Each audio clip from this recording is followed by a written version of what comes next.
Welcome you to the third tutorial in the series of tutorials I'm preparing for you this semester. And today I'm talking about SQ3R. SQ3R is a reading style apart from skimming, scanning, intensive and extensive reading. SQ3R helps us to read and retain the information that we read.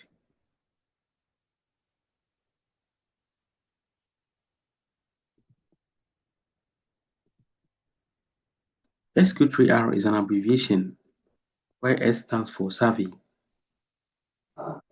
that is to study something or examine a text. Q stands for question. R stands for read. The next R stands for recite. And the last R stands for review. Survey is just like skimming or scanning. We discussed extensively in class what skimming and scanning are. Now, survey is a way to find out whether a particular material that you are going to read is useful for you. And some of the activities that we need to do specifically under survey are here, that we should read the title. Read the title because there are books which have similar title, but that the one that you think is the one to read may not be the one that your lecturer prescribed for you to read. Then also read it, to look at the author. There are books that look similar. The titles are similar, but the authors are different. And it's important for you to look at your reading list to see the specific author whose book the lecturer has prescribed for you. Now, look at date of publication. When a date is more current, it's possible that it contains more information. When a book is written in 1960 and one written in 2020 or 2024, it is possible that the one which is written in 2024 will have more current information than the one that is written in 1960. Look at the preface. The preface is what is written by the writer himself. The introduction covers the content, is an overview of what you see in the book. Table of contents, those are the major items that are written, that the book is about. And you go through them and see, scan them to see whether the topics that are there coincide with the one that you discuss in class. That will make your reading faster. Chapter headings, and look at chapter headings and subheadings. Look at index too.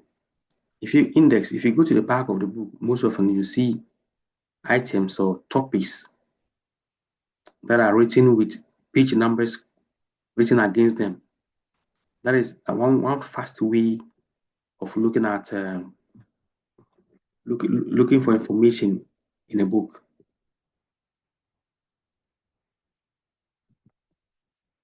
Look at pictures, questions, and bold prints.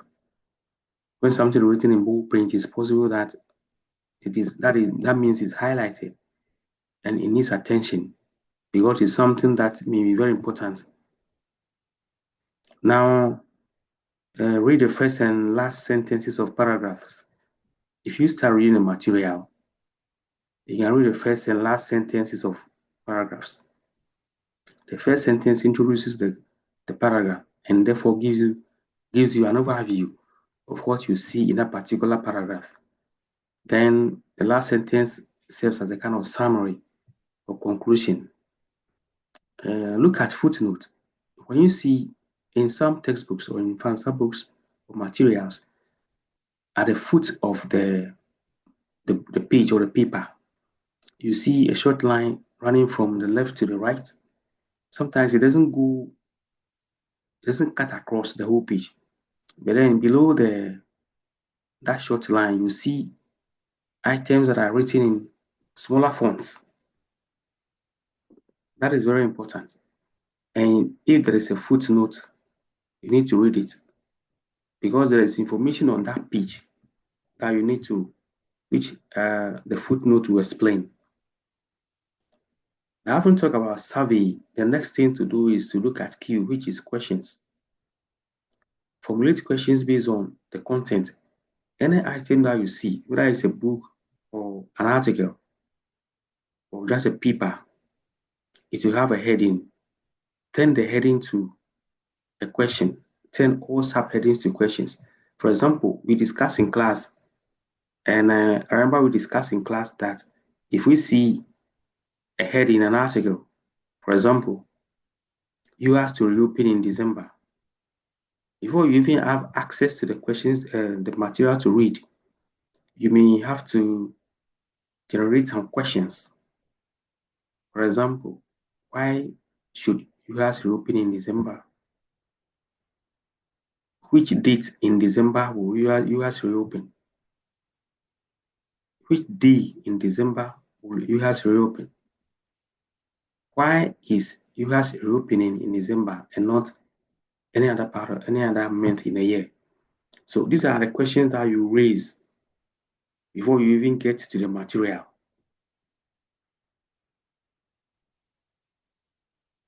Now, having gotten the material and having decided to read it, then there are some more questions. Why am I reading this? Is it something that interests me? Are there any questions for me to answer? Is the material worth reading at all? If you go to a library to see hundreds and hundreds of books, and even in the fields in your area of specialization, whether it is medicine or dietetics or speech, you have a lot of books there. And then you'll be asking whether this particular book that I'm reading is worth reading. In other words, will it help me to understand the concept that we are discussing in class? Will it help me to pass my exam? Is it in line with the things that we're doing in class? And what is the content about? Yes. What question is the passage trying to answer? Every writer will have a purpose. In other words, is trying to answer a particular question. Is trying to give us information in a particular area. And then we're going to find out whether this information is useful for us at all.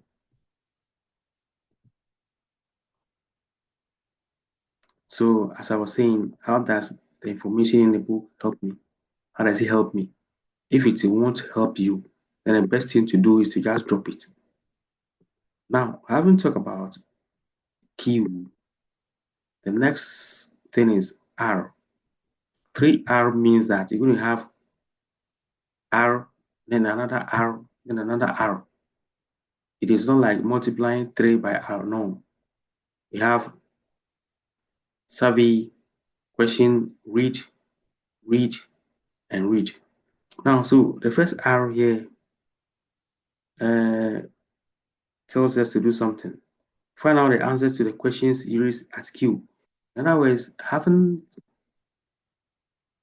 generated questions at Q, when we start reading, our aim is to find answers to the questions that we raise at Q. At the read stage, you can ask yourself questions.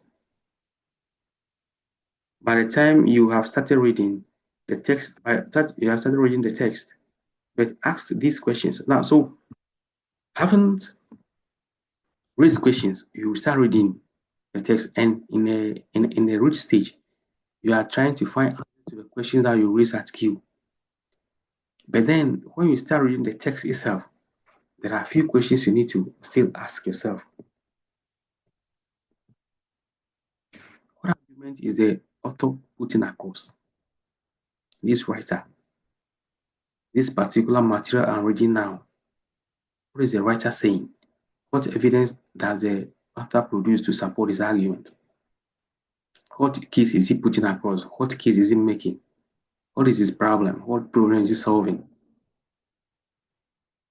When he puts forward a particular argument, Does it have evidence to support it?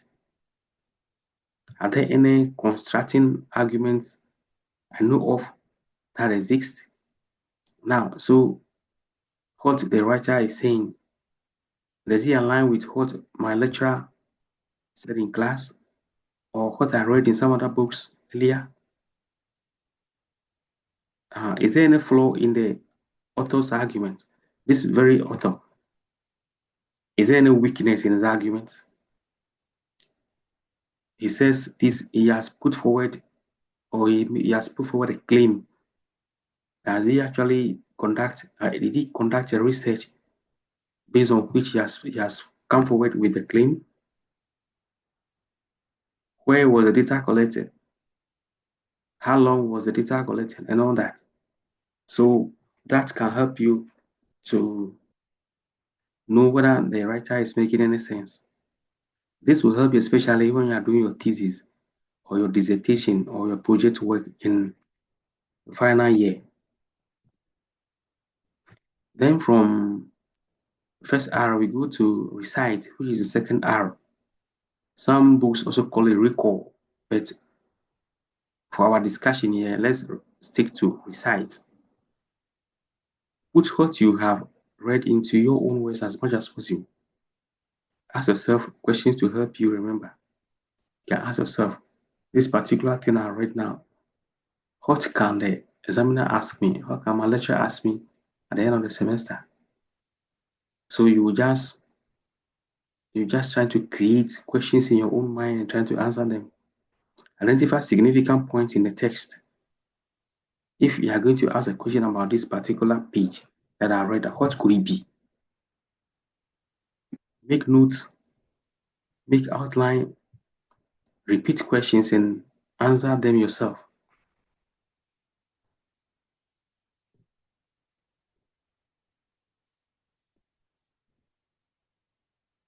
From Recite, we go to review. To summarize more, recite more, and use more critical mnemonics to help you remember the essential points. Summarize more. Try to see it in your mind. Try to repeat it in your mind. Trying to say it severally so that you can remember. But more importantly, at this point, you should be able to summarize the point. So anytime you study for 30 minutes, 1 hour, or 2 hours, by the time you leave your table, try to summarize whatever you have studied. What have I studied today? What are the main points? So that it don't look like you wasted your time. Trying to capture things this way will help you to retain a lot of material that you studied.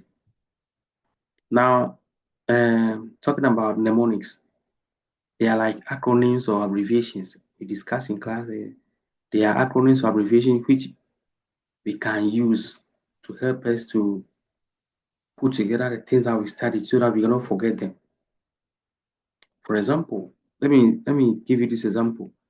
You study something about the colors of the rainbow, as we did in a primary school or junior high school or secondary school, and you think you're going to forget them.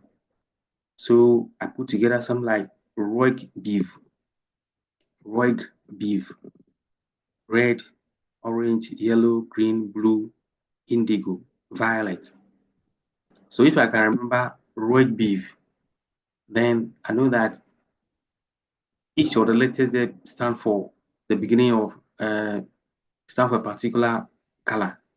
So red, orange, yellow, green, blue, indigo, and violet. So roig beef. Now, so whether you are studying dietetics or speech or medicine or whatever, if you study something and you think you're going to forget them, and you can put them together, put the facts together in this form, it helps you to be able to remember the points easily, and more importantly, for examination. Anytime I upload a tutorial, there's a question, a sample question. And today, our sample question for the SQ3R is this. In the SQ3R system of reading, the third R stands for A, read, B, real, C, review, D, mnemonics. I wish you well. Try to subscribe to my YouTube channel. Try to like the videos. Look forward to more of this.